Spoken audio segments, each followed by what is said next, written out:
नमस्कार सभी को। ऑनलाइन क्लासेज में का फिर से आपका स्वागत है। चलिए शुरू करते हैं आज की क्लास। तो कल जो थ्योरम करवाए थे उसके 5 पार्ट थे। उम्मीद है आपको समझ में आए होंगे, खास करके पहला और दूसरा पार्ट, और उनमें भी दूसरा पार्ट बहुत ज़्यादा इम्पोर्टेंट था। ठीक है, तो आप देख लेना। और बाकी परिभाषाएं हैं, वाम निरसन नियम, बंटनता। ठीक है, तो आप देख लेना। नेक्स्ट देखिए थ्योरम, इम्पोर्टेंट थ्योरम है, ध्यान से समझना। इसके 2 पार्ट दिए गए हैं, यानी 2 स्टेटमेंट है। अब एग्जाम में है वो कोई सा भी पार्ट आपके आ सकता है, क्योंकि दोनों पार्ट है वो पूछे गए, ऊपर वाला भी पूछे गया और नीचे वाला भी। मतलब एक ही है। कैसे देखिएगा, सिद्ध कीजिए कि वलय आर वलय कोई शून्य भाजक रहित होगी, यानी एक आर है, कोई वलय है, वो शून्य भाजक रहित वलय है। तो कंडीशन पता होनी चाहिए शून्य भाजक रहित वलय की। ए डॉट बी बराबर 0, इसका मतलब या तो ए बराबर 0 या बी बराबर 0। यदि और केवल यदि, तो मतलब इसका आवश्यक प्रतिबंध भी होगा और इसका पर्याप्त प्रतिबंध भी होगा। आर में निरसन नियम लागू होते हैं। आर में निरसन नियम लागू होते हैं मतलब आर में वाम निरसन नियम भी लागू होना चाहिए, आर में दक्षिण निरसन नियम भी लागू होना चाहिए। ठीक है, अब बात कर लेते हैं दूसरे स्टेटमेंट की। सिद्ध कीजिए कि एक इकाई सहित, पहली कंडीशन इकाई सहित, फिर करण विनिमय वाले, दूसरी कंडीशन आर क्या है, पूर्णांक के प्रांत है। तो पूर्णांक के प्रांत है, पूर्णांक के प्रांत की कंडीशन इकाई सहित वाले, ठीक है, और क्रम विनिमय वाले। ठीक है, इकाई सहित मतलब वाला तत्सम की वाले। ठीक है, वही की बात है। ये क्रम विनिमय वाले कौन सी रह गई, शून्य भाजक रही। पूर्णांक के प्रांत की परिभाषा देखिए, जहाँ पे आपको मैंने लिखवाया है 3 कंडीशन थी उसकी, इकाई सहित वाले, क्रम विनिमय वाले और शून्य भाजक रहित वाले। तो ये कह रहा है कोई आर है, वो क्या है, इकाई सहित वाले है, वो क्रम विनिमय वाले है, और वो पूर्णांक के प्रांत है। पूर्णांक के प्रांत है मतलब 2, तो ये एक और ऐड हो जाएगी, कौन सी, शून्य भाजक रहित वाले है। यदि और केवल यदि, तो वही आवश्यक प्रतिबंध और पर्याप्त प्रतिबंध। प्रूफ क्या करना है, A not equal to 0, A B is equal to A C, if this implies B is equal to C. देखिए ये आपको लेके चलना है, A B is equal to A C, B is equal to C, A हट जाएगा, वाम निरसन नियम, और A B C belongs to R. तो यदि नीचे वाला पार्ट आपको दिया जाता है तो इसमें केवल आपको प्रूफ करना है वाम निरसन नियम, और यदि ऊपर वाला पार्ट आ जाता है तो आपको वाम और जो आपका ना दक्षिण निरसन नियम है, दोनों प्रूफ करने होंगे। ठीक है, ऊपर वाले से करा देते हैं, उसमें आपका दक्षिण भी इंक्लूड हो जाएगा। अगर ये पार्ट आता है तो आप दक्षिण को छोड़ सकते हो, और अगर उसको करके आते हो तो अच्छी बात है, थोड़ा ही है वैसे, कुछ ज़्यादा बड़ा नहीं है। ठीक है, अब यदि बात करें आवश्यक प्रतिबंध और पर्याप्त प्रतिबंध की, तो इसमें क्या लेके चलेंगे, देखो आर वो बोले हैं, वो दोनों के लिए इंक्लूड हो जाएगा। ठीक है, वो चाहे आवश्यक प्रतिबंध हो चाहे वो पर्याप्त प्रतिबंध हो। आवश्यक प्रतिबंध में क्या लेके चलोगे, आर वो शून्य भाजक रहित बोले हैं। प्रूफ क्या करोगे, आर में वाम और दक्षिण दोनों निरसन नियम लागू होते हैं। इसकी बात करें तो आवश्यक प्रतिबंध में क्या लेके चलोगे, उससे पहले आर वो इकाई सहित वाले हैं, आर वो क्रम विनिमय वाले हैं, ये दोनों में इंक्लूड होगा। आवश्यक प्रतिबंध में क्या लेके चलोगे कि आर वो पूर्णांक के प्रांत है। तो पूर्णांक के प्रांत मतलब ये 2 तो है, साथ में कौन से आ जाएंगे, शून्य भाजक रहित वाले। मतलब आपको वही लेके चलना है, शून्य भाजक रहित वाले लेके चलना है, क्योंकि ये दोनों कंडीशन तो आवश्यक और पर्याप्त दोनों में हो जाएंगे। प्रूफ क्या करना है, ये मतलब वाम निरसन। फिर पर्याप्त प्रतिबंध में आपको ये लेके चलना है, कौन सा, निरसन नियम लागू होते हैं। प्रूफ क्या करना है, आर पूर्णांक के प्रांत है।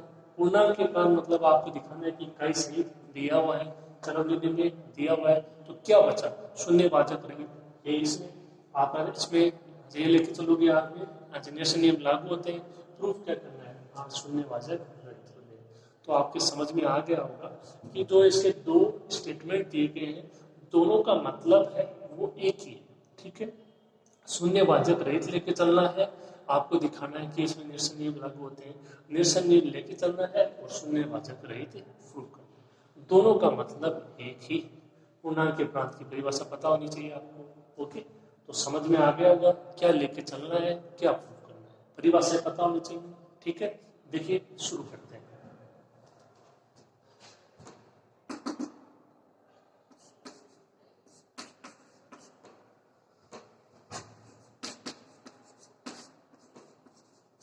क्योंकि आर क्या एक वलय है।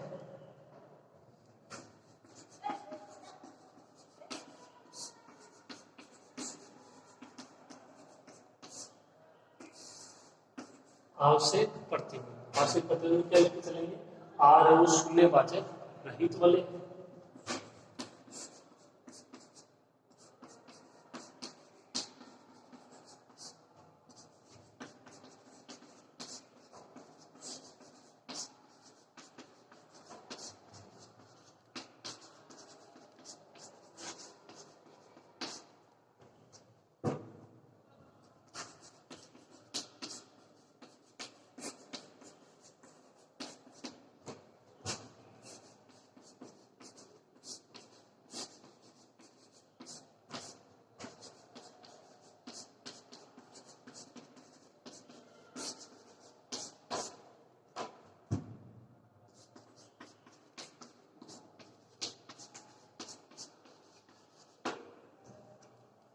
यदि आर एक शून्य भाजक रहित वलय है तब सिद्ध करना है कि आर में निरसन नियम वाम एवं दक्षिण लागू होते हैं। ये आप इसमें लेके चलोगे, इसमें क्या लेके चलोगे, आर पूर्णांक की प्रांत है और पूर्णांक की प्रांत की जो तीन में से दो कंडीशन है वो दोनों के लिए सेटिस्फाइड, तो क्या लेके चले, ये तो लेके चले शून्य भाजक रहित वलय। ओके, इसमें कोई डाउट नहीं होना चाहिए। अब देखिए, अब यदि आपको निरसन नियम को प्रूफ करना होता है तो ये होते हैं निरसन नियम, जैसे वाम इसी प्रकार से हो जाएगा दक्षिण, तो ये आपको लेके चलना होता है और ये प्रूफ करना होता है। तो पहले प्रूफ कर देते हैं वाम निरसन नियम को, फिर प्रूफ कर देते हैं दक्षिणी निरसन नियम को। तो ये लेके चलते हैं यहाँ पे ए नॉट इक्वल टू 0, ठीक है।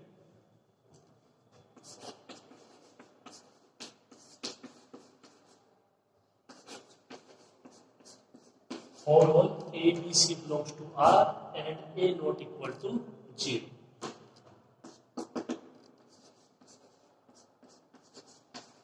A B is equal to A C लेके चलते हैं और यहाँ से प्रूव कर देते हैं बी इज इक्वल टू सी, इसका उपयोग करते हुए, ठीक है।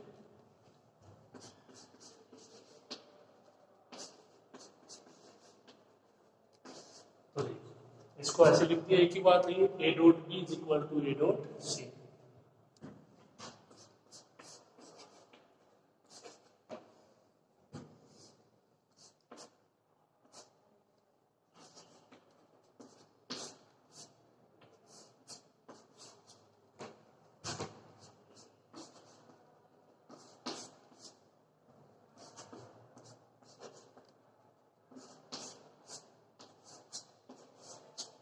देखिए दोनों तरफ क्या किया है, जो आगे वाला है आरएचएस में ए डॉट सी, इसको आपको हटाने का सोचना है, ठीक है। तो ए डॉट सी हटेगा किससे, माइनस ए डॉट सी, तो minus A dot C, minus A dot C, इसकी उत्तर संक्रिया करवा दी। हालांकि इसको ने घटाया है लेकिन आप इसको प्लस के रूप में ऐसे लिख सकते हो। तो क्या करना है, इसके बाद में आपको माइनस ए डॉट सी को दोनों तरफ जोड़, ओके। आप इसमें यहाँ तक लिखिए,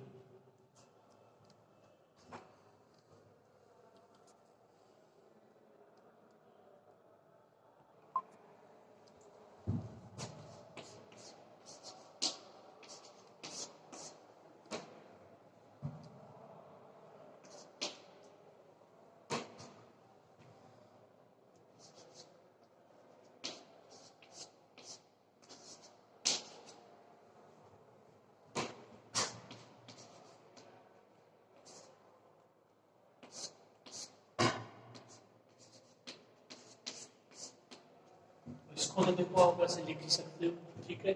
यहाँ पे माइनस ए डॉट सी, इसका मान ए डॉट माइनस सी हो सकता है,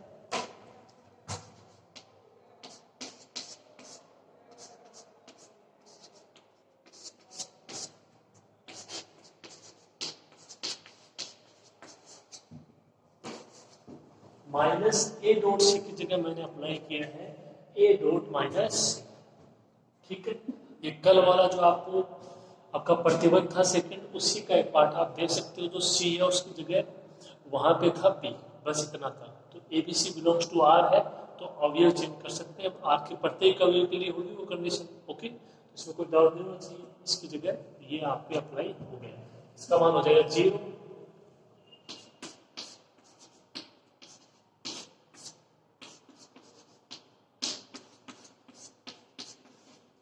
मान क्या बचेगा, A dot B plus A dot minus C is equal to 0।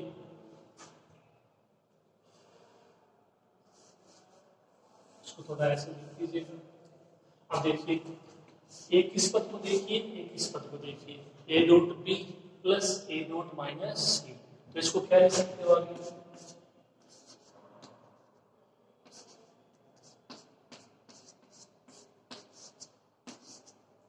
A dot B plus minus C is equal to 0।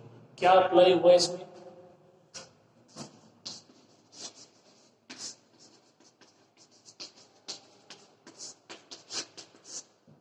दक्षिण बंटनता से, क्योंकि आर है वो क्या है, वन है, इसका मान A dot B plus A dot minus A आएगा वापस दक्षिण बंटनता से।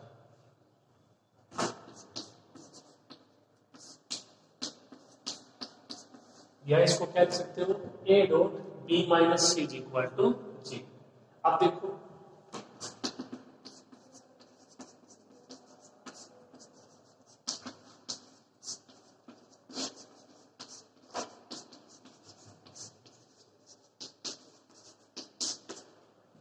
आप लेके चल रहे हो उसमें कि आर क्या है, शून्य भाजक रहित वलय। परिभाषा क्या थी, A dot B is equal to 0। This implies या तो ए बराबर 0 या बी बराबर 0। तो यहाँ से या तो ए बराबर 0 या B minus C is equal to 0।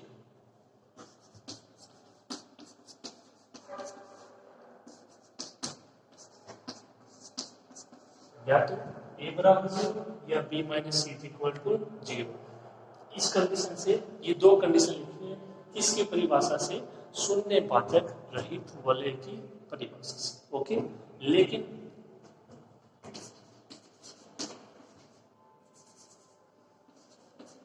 यह आपको दे दिया गया है कि ए है वो नॉट इक्वल टू 0। इसका मतलब ए की कंडीशन बची है अपने पास, B minus C is equal to 0 या B is equal to C. तो आप क्या लेके चले थे,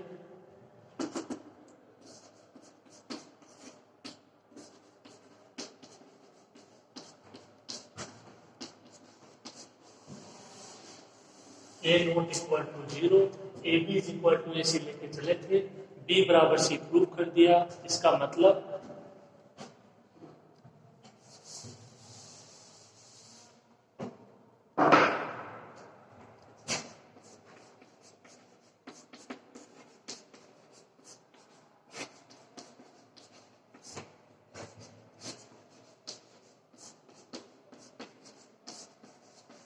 कौन सा नियम है, वांग निरसन नियम। आर में वांग निरसन नियम सत्य है।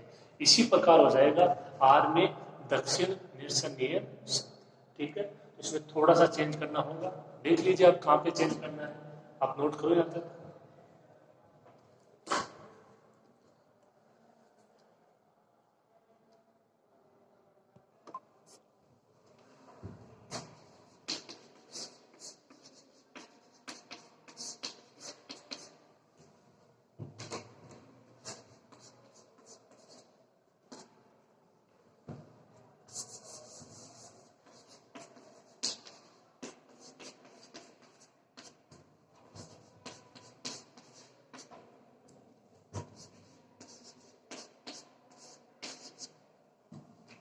तो ये हो जाएगा इसमें दक्षिण निरसन नियम। और A B C belongs to R, A not equal to 0। आपको क्या लिखे चलना है, B is equal to C. A हटेगा लेकिन वो आपकी बार हटेगा दाई तरफ से, दक्षिण तरफ से, तो हो जाएगा दक्षिण निरसन नियम। मान वही लेके आना है, B is equal to C. Okay, देखिए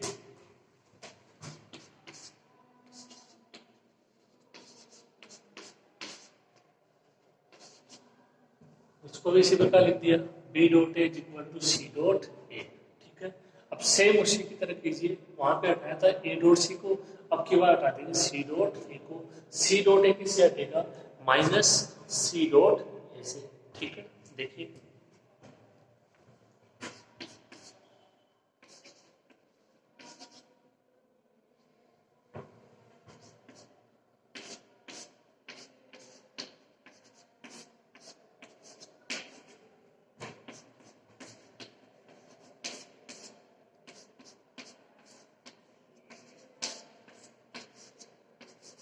दोनों तरफ माइनस सी डॉट ए की उत्तर संक्रिया करवाने पर जहां पे जोड़ा है कौन संक्रिया है योग संक्रिया है। ठीक है, इतना इसका मान हो जाएगा 0। इसको क्या लिख सकते हो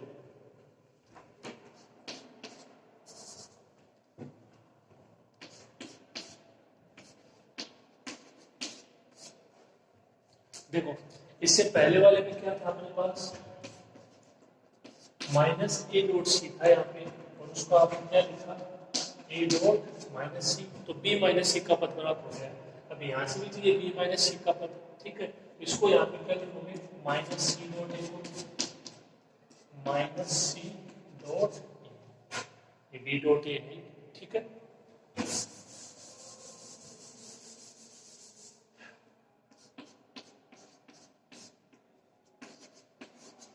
इससे पहले वाले में लिखा था ए डॉट माइनस सी।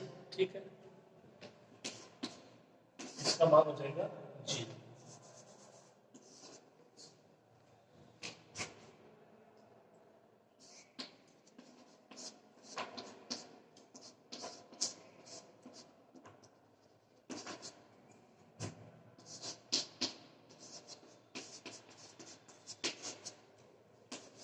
थोड़ा सा लिख देना साइड में कि माइनस सी डॉट ए की जगह यहाँ पे क्या अप्लाई किया है माइनस सी डॉट ए।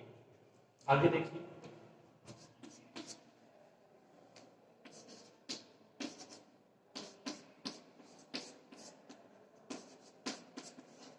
एक ही बात है, इसको क्या लिख सकते हो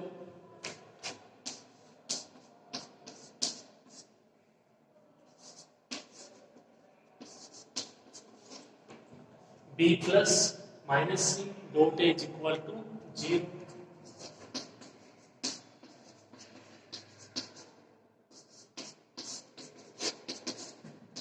वाम घटकता से इसका विस्तार करोगे B dot A plus minus C dot A बराबर में 0 है। ओके,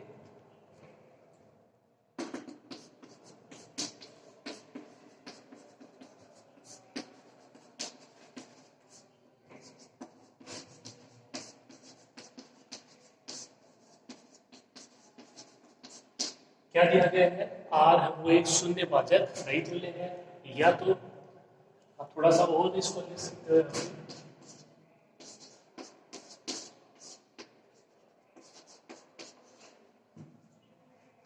ये इसके साथ लिखना B minus C dot A is equal to 0। तो या तो B minus C is equal to 0 या ए is equal to 0।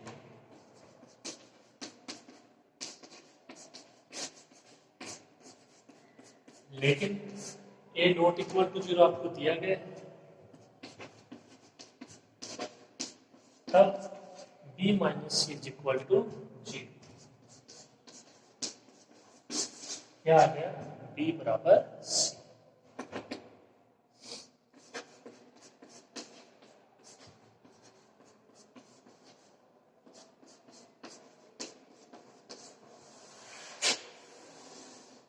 A not equal to 0 B is equal to C क्या आ गया बी इज इक्वल टू सी।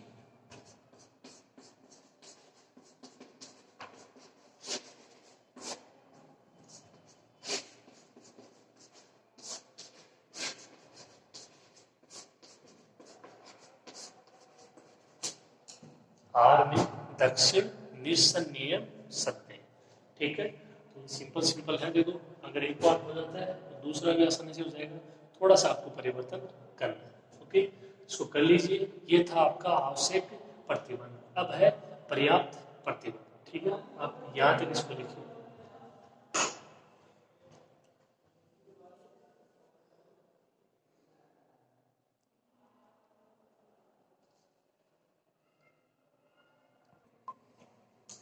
अब देखिए पर्याप्त प्रतिबंध, तो पर्याप्त प्रतिबंध में आप इसको लेके चलोगे कि आर में निश्चय नियम है वो सत्य है लागू होते हैं। प्रूफ करना है कि आर है वो शून्य वाचक रहित वलय है। ठीक है, और जहाँ पे आर एक वलय है वो दोनों के लिए सेटिस्फाई होगी। इसके अलावा यदि आप जो दूसरा स्टेटमेंट दिया गया उसकी तरफ सोचो तो उसमें भी वही बात है, आपको उसमें लेके चलना है कि आर में वहां नेशन नियम सत्य है, ठीक है। और जो आपका प्रूव करना है वो आर पूर्णांक के परांतरजल की इकाई सहित वलय और क्रम विनिमय वलय आपको दिया गया है। इसका मतलब आपको केवल एक ही चीज प्रूव करनी है, आर है वो शून्य भाजक रहित वलय। दोनों में एक ही कंडीशन है, एक ही बात है।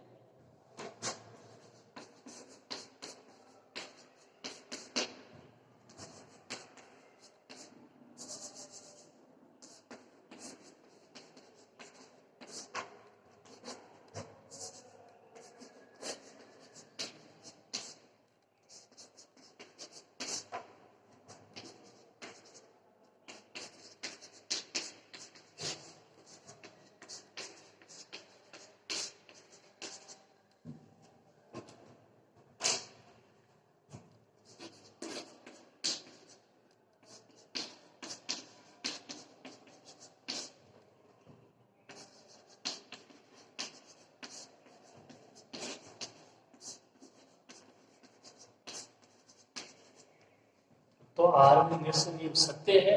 प्रूफ क्या करना है कि आर एक शून्य भाजक रहित वलय, ठीक है। देखिए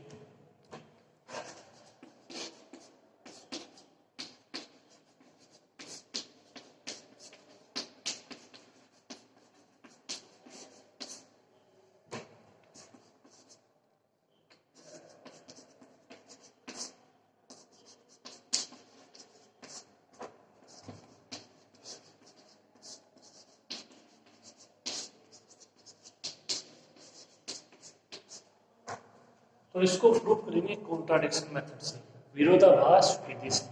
यानी प्रूफ करना है कि आर है वो शून्य भाजक रहित वलय है और इसका उल्टा लेके चलेंगे, ठीक है।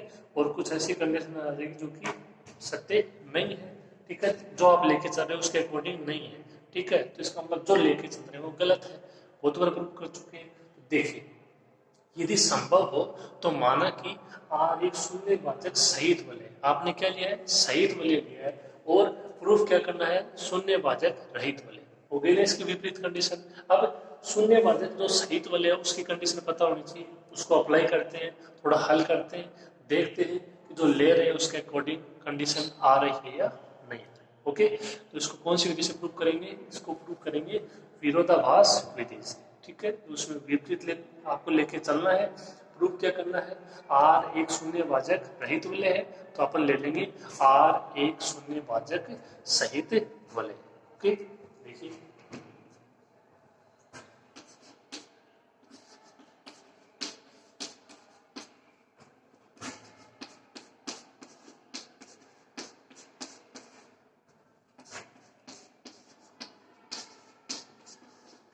ये कंडीशन थी शून्य भाजक सहित वलय की। परिभाषा थी A not equal to zero, B not equal to zero, this implies A dot is equal to zero.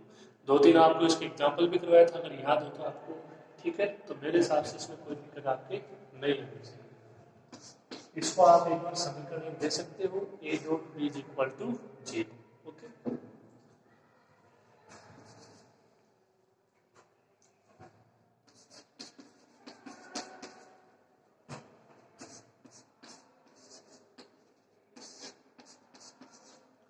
ये देखो for all A belongs to R, this implies A dot zero is equal to zero. समीकरण दो। पहली बात तो देखो ये simple चीज है, फिर भी ये कल आपको जो प्रूव करवाया था, जो इससे पहले वाली क्लास थी, ओके, उसमें जो आपके 5 पार्ट थे उसमें जो पहला पार्ट था उसकी ये था A dot zero is equal to zero is equal to zero dot A, और अपन ने दोनों को अलग अलग प्रूव किया था, ठीक है। तो आप यहाँ से इसको ले सकते हो, क्योंकि आर यदि एक वलय है तो जो आपने कंडीशन प्रूफ यहाँ पे कर दी है, जो कंडीशन आप प्रूव कर चुके हो उनको आप काम में ले सकते हो। तो आर एक दिया गया वलय है, ए बिलोंग्स टू आर, इसका मतलब इसको अप्लाई कर सकते हो। ओके, तो A dot zero is equal to zero, समीकरण 1 और समीकरण 2 से।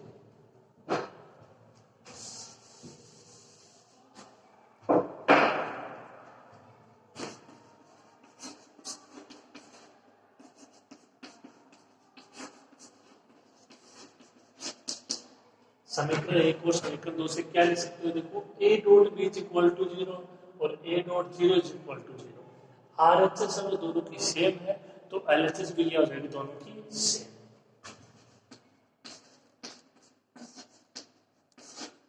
क्या लिख सकते हो? a dot b is equal to a dot 0। इसके बाद a dot b is equal to a dot 0। a same है, हट जाएगा, पहले है, ठीक है, और बाईं तरफ है वाम निरसन नियम से। तो यहां से क्या प्राप्त हो जाएगा? b is equal to 0।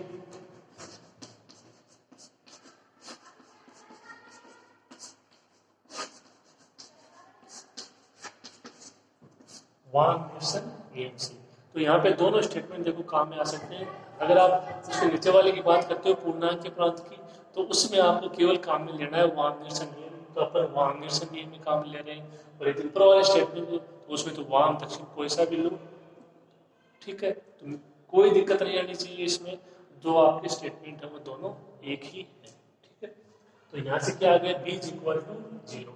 अब देखो ये आपने परिभाषा लिखी शून्यवाचक सहित वाले, ये आपने प्रूव कर दिया, इन दोनों की तुलना कर दी, अपने पास मान क्या आ गया? b is equal to 0। और b इज इक्वल टू 0 तो संभव है नहीं। अपने पास क्या है? b not equal to 0। अपने पास क्या आ रहा है? b is equal to 0।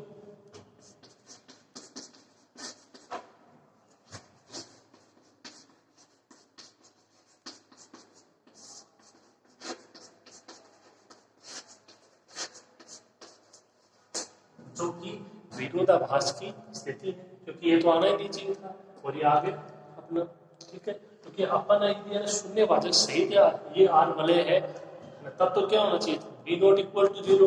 अपने पास क्या आ गया? B is equal to 0। इसका मतलब आर है वो शून्यवाचक सहित वलय नहीं है। तो कौन सी है? आर है वो शून्यवाचक रहित वलय। ओके,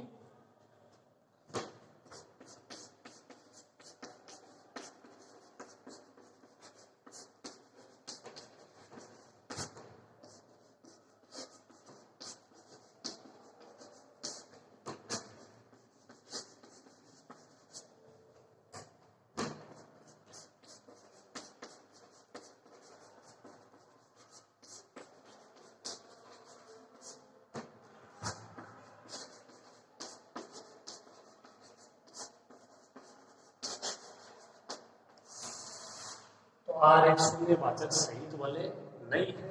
कौन सी वलय हो जाएगी? आर एक शून्यवाचक रहित वलय, ठीक है। ये थ्योरम थी, इंपॉर्टेंट थ्योरम थी, आप इसको अच्छे से करना। पर्याप्त प्रतिबंध में तो इतना कुछ खास नहीं है। जो आवश्यक प्रतिबंध है उसमें 2 बार आपको प्रूव करना होगा, ठीक है। अब कई ऐसे भी होंगे जो जो दूसरी वाली कंडीशन है दक्षिण निरसन नियम, उसको इसी प्रकार से डायरेक्ट लिख देंगे। तो वो देखो अब आपकी इच्छा के ऊपर डिपेंड है, आप क्या सोचते हो। मैं तो ये कहूँगा कि आपको ना दोनों करके आने, ठीक है।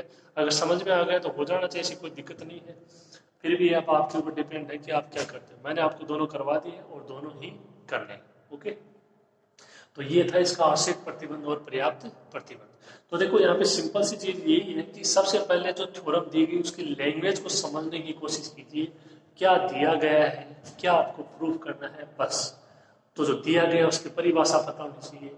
थोड़ा सा भाई मुश्किल ये है कि जो जैसे मान लो यहाँ पे ये कंडीशन यूज की है अपन ने, a dot 0 is equal to 0, तो इन चीज़ों को थोड़ा सा याद रखना होगा जो पीछे प्रूफ किया है। क्योंकि अगर यहाँ पे ये आपको पता नहीं है तो ये आगे नहीं हो पाएगा, ये कंडीशन नहीं आ पाएगी, ठीक है। विरोधाभास की स्थिति, तो मेरी बात आप समझ गए होंगे। जो थ्योरम है उसकी लैंग्वेज को समझिए, आराम से पढ़िए, ऐसी कोई बात नहीं है कि हो नहीं पाएगी, ठीक है। उसको आराम से पढ़िए, आराम से हो जाएगा। थोड़ा सा परिभाषाओं पर जोर देने की कोशिश कीजिएगा, ओके। तो आज की क्लास में इतना ही हो पाएगा। उम्मीद करता हूँ ये थ्योरम आपको अच्छे समझ में आई होगी। आगे क्लास में अपन और पढ़ेंगे इसकी थ्योरम। आज के लिए इतना ही, धन्यवाद।